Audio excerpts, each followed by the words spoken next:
Hola, bienvenidos, bienvenidas a un nuevo episodio de A los 40 Autismo, el podcast donde hablamos sobre el autismo reconocido en la edad adulta, un reconocimiento tardío. Y hoy quiero hablar sobre el aprendizaje, sobre el estudio. Ya he hablado en alguna ocasión, pero voy a enfocarlo desde otro punto de vista, cómo he detectado que creo que nosotros, las personas autistas, estudiamos y aprendemos mejor.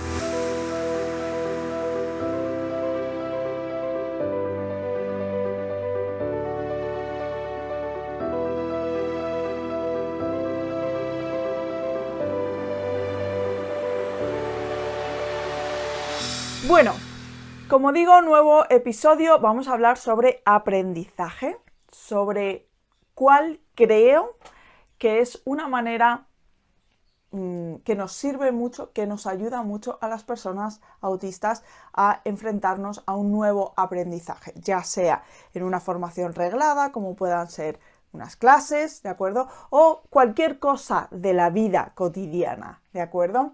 ¿Qué voy a hacer yo concretamente? Pues una de las cosas que voy a hacer, y por eso también quiero hablar de este tema porque yo, ejerciendo esa actividad, durante muchísimos años me he dado cuenta de que eso ocurre, me he dado cuenta también en mí misma y me doy cuenta en mis hijas. Voy a dar clases, yo lo sabéis muchos, soy economista, pero también soy profesora de matemáticas, pero no puedo ejercer en un centro habitual. De hecho, lo he hecho y me ha costado muchísimo. No puedo ejercer porque el ruido, por las luces, por el entorno, me bloquean tanto que no puedo, digamos, desarrollar bien las capacidades que tiene mi cerebro. O sea, es una cosa que es como que de repente todo lo que sé, todo de lo que soy capaz a nivel de intelectual, se bloquea y ya no sé hacer nada. Y eso sumado, pues como siempre, a un entorno de trabajo en equipo y demás, me cuesta mucho, ¿no?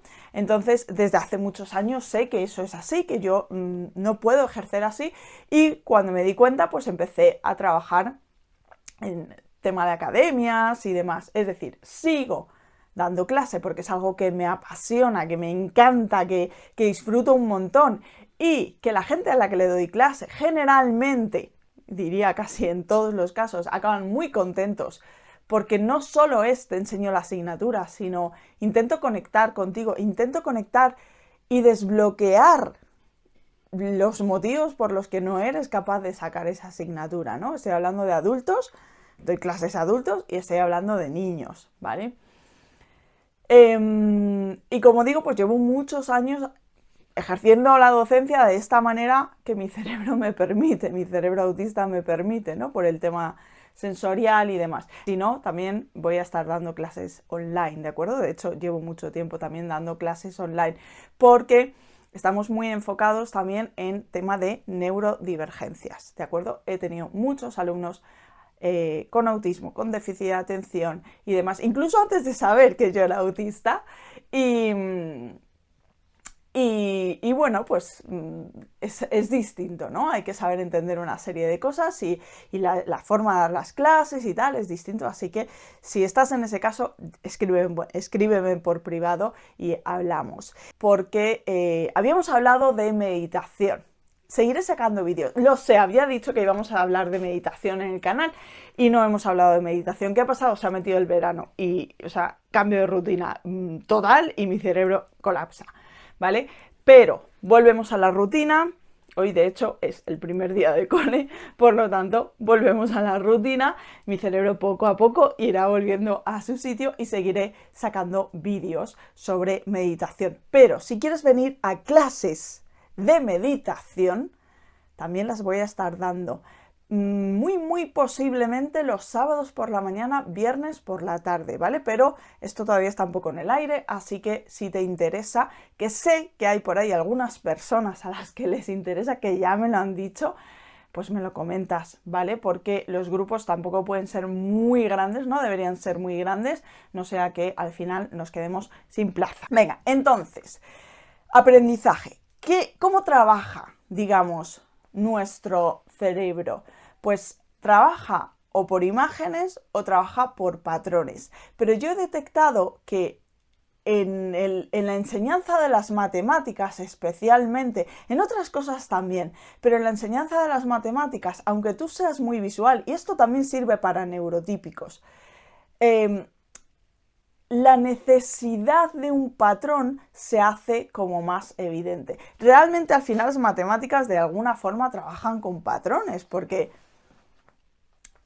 pues yo qué sé, un algoritmo no deja de ser un patrón, ¿no? Que sí, que al final siempre sigue una secuencia, ¿no? O sea, ahí hay una secuencia que tienes que seguir, ¿no? En la que, bueno, van cambiando cosas, no me quiero poner muy técnica, pero ese pensamiento en patrones que generalmente tenemos las personas autistas, no todas, pero creo que muchas, ese pensamiento, eso de esto nunca cambia, y es siempre así, y siempre así, y siempre así, nos ayuda. Entonces, algo que he detectado y que generalmente se hace entre neurotípicos, pero creo que a nosotros no nos funciona, no es aprender desde la búsqueda del error, sino aprender desde la búsqueda del patrón. Es decir, si a mí me estás explicando algo primera vez y yo lo que estoy haciendo es intentar buscar un patrón, pero de repente, como para darle la vuelta, como para que yo le saque la lógica, coges y me haces una trampa, me trampeas el ejercicio para que yo detecte el error, yo ahí cortocircuito, porque yo necesito mucho patrón, mucho patrón, mucho patrón, mucho patrón. Y cuando yo he aprendido solo a base de patrón, patrón, patrón, patrón, patrón, patrón, patrón, es decir, de búsqueda de patrón, es cuando por fin entiendo cómo funciona y soy capaz de crear mis propios patrones. Y aquí es donde hay un giro importante, un cambio muy importante en el que, vale, ya domino esta asignatura o ya domino esta materia, ¿de acuerdo? Es decir, aquí lo importante es aprender desde la certeza, no aprender desde los errores. Y lo veo mucho, lo veo en mí. Por ejemplo, ahora mismo estoy, que llevo una temporada que quiero aprender, una temporada larga, que quiero aprender a manejarme bien, con mucha soltura, con el dibujo digital, ¿vale? Pero es cierto que soy consciente de que necesito un tiempo en el que solo tengo que ver cómo lo hacen otros. ¿Por qué? O sea, no puedo hacer yo sin copiar. Aquí está la clave. Yo no puedo hacer sin copiar. Y es lo que yo he, o sea, es mi forma de estudiar durante muchísimo tiempo. Que esto quizás no le pase a todas las personas autistas, ¿de acuerdo? Incluso las habrá que son auditivas y que necesiten recibir, incluso yo en algún momento, y esto ya no tiene que ver con el autismo, sino con el aprendizaje en general, yo en algún momento necesito recibir la información de forma auditiva, en lugar de escrita, ¿no? O visual, pero creo que esa necesidad de búsqueda del patrón sí que es interesante y yo he visto que funciona muy bien, ¿de acuerdo? Desde mi experiencia. No he leído ningún estudio, bueno, leí algo por ahí, pero no recuerdo, que decían también esto, ¿no? Necesidad de aprendizaje sin error, ¿de acuerdo? Volviendo al ejemplo del dibujo digital, ¿no? Necesito copiar mucho, durante mucho tiempo. Copiar al final, ¿qué es? Crear un patrón. O sea, no crear, ese patrón ya está creado, pero tú reproduces ese patrón. Y vuelves a reproducir ese patrón, ¿no? Que es de otra persona. Entonces, en esas reproducciones, en esas secuencias, ¿de acuerdo? En el que yo simplemente hago lo que está haciendo la otra persona sin pensar más allá, cuando las repito muchas veces es cuando detecto el patrón. Y cuando yo he detectado el patrón y estoy segura de él y lo he interiorizado, entonces ya sí soy capaz de detectar el error e incluso soy capaz de crear, de generar cosas nuevas, porque ya tengo mi cabeza estructurada y sistematizada con respecto a esa materia, ¿no? Entonces, como decía, en el dibujo digital necesito copiar lo que hacen otras personas. Necesito ponerme un vídeo de otra persona que me va explicando, pues ahora creo una capa nueva y ahora le aplico una máscara a la capa y ahora no sé qué y ahora no sé cuánto. No sé de qué me están hablando. No sé de qué me están hablando. Pero si ahí me metes una confusión, no, pues es que, no, es que esto no se hace así. O, no, te he pillado, ¿qué? Que esto no era así, realmente esta era otra de las cosas que tenías que utilizar y no has utilizado esa. Entonces, ¿qué vas a hacer? Me haces un lío en la cabeza. Yo necesito pa. Y cuando he estado mucho tiempo copiando, entonces llega un momento que ¡tin! Ya es como, wow. Ahora ya sí que puedo utilizar yo esta herramienta y esta herramienta y esta herramienta y esta herramienta a mi placer. Entonces ahí es cuando ya, como digo, puedo crear cosas. En el ámbito educativo, ¿de acuerdo? En el ámbito de la formación reglada, yo he visto lo mismo, lo he visto con alumnos, ¿de acuerdo?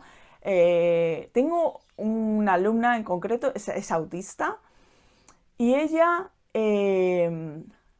odiaba las matemáticas, suspendía constantemente matemáticas y venía como muy, odio esto, no quiero venir aquí. Entonces, bueno, pues empezamos a hablar y demás. Y una de las cosas que yo hacía mucho con ella era, tú solo mira cómo lo hago yo. Al principio, mira cómo lo hago yo. Te estoy mostrando un patrón. ¿De acuerdo? Cuando ya me has visto varias veces, ahora voy a intentar que tú reproduzcas ese patrón. Y entonces ella empezaba a reproducir el patrón. ¿De acuerdo? Cuando ya llevaba muchas... es que estoy hablando de esta chica, pero es que se me están ocurriendo más alumnos. O sea, no es un caso aislado, ¿no? O sea, lo estoy viendo constantemente en mucha gente, ¿no? Cuando ya ha visto muchas veces ese patrón, entonces ya... Venga, tú sola. Venga, este ejercicio ya no te digo ya nada. Tú sola, tú sola. Genera esa confianza de esa rutina. Es que al final es una rutina. Vale, sí, esto es así, esto es asá, esto no sé qué. ¿Y qué pasó con este caso concreto, ¿no? ¿Qué pasó a final de curso? Pues a final de curso, cuando yo ya le metía el error, que ya sabía que había interiorizado todos los patrones y le metía el error, porque obviamente hay que meter el error en algún momento, porque si no es copiar, ¿no? O sea, tienes que sacar una lógica, ¿no? Cuando ya le metía el error, entonces ella era capaz de decirme, no, eso no es así. Eso es asá porque ta. Y sacó las matemáticas, una persona que llevaba suspendiendo desde hace muchísimo tiempo. Y es cierto que nos sacó con una notaza, pero es que para ella, y esto también es algo muy importante, para ella ese aprobado que sacó era como un sobresaliente, porque de alguna manera había interiorizado que ella no era capaz de hacerlo. Y si era capaz, el problema es que la forma que habían tenido de enseñarle no era la correcta para su forma de pensar y de procesar la información. Como digo, esto es mi experiencia, esto es lo que yo estoy viendo, no solo en mí, podría poner también ejemplo de mis hijas, puedo poner ejemplo de muchos alumnos que he tenido a lo largo de muchísimos años y los que he tenido recientemente, sobre todo, porque son los casos más recientes, funciona mucho, porque al final recibimos información, ¿cómo procesa nuestro cerebro información? Pues así es como tenemos que mostrarle a nuestro cerebro esa información, si no, se va a diluir. Y en un ambiente de formación reglada, cuando esa información se diluye, al final afecta a nuestra autoestima, pues en el sentido de no valgo, esto no es para mí, yo es que soy tonto, yo es que... No eres nada de eso. Lo que pasa es que La información no se te está presentando como necesitas tú que se te presente. Volvemos al ejemplo de, yo qué sé, del mono y el delfín. No le pidas a un delfín que trepe un árbol, porque no va a trepar un árbol. Si la pregunta es, tienes que recorrer, yo qué sé, vamos a poner, 3 metros. Y cogen al delfín y tiene que recorrer los 3 metros desde el suelo hasta la copa del árbol. Pues no lo va a hacer, porque es incapaz de hacerlo, porque no es su forma natural de hacerlo. En cambio el mono, sí, el mono coge y se te sube a la copa del árbol en un segundo. Pero tú dile al delfín que en un ambiente adecuado para él, en el agua, recorra 3 metros. ¿A que lo hace rapidísimo? Pues eso es lo que tenemos que hacer. Así que bueno, nada, no me enrollo más con este episodio, es simplemente unas reflexiones. Esto no es ley, ojo, que luego me escribís, no, es que no sé qué, no sé qué. No, no es ley, es mi experiencia, no hay estudios acerca, es lo que yo he visto, lo que a mí me funciona. Y vosotros, si estáis en casa y ayudáis con los deberes a vuestros hijos, o si estáis estudiando, quizá esta es una forma correcta. ¿Que valga para todo el mundo? No lo sé, no creo que valga para todo el mundo, pero sí que veo que sirve para muchísima gente, ¿de acuerdo? Y quería compartirlo. Así que lo dicho, espero veros allí y si no, pues como siempre en los comentarios. ¡Chao!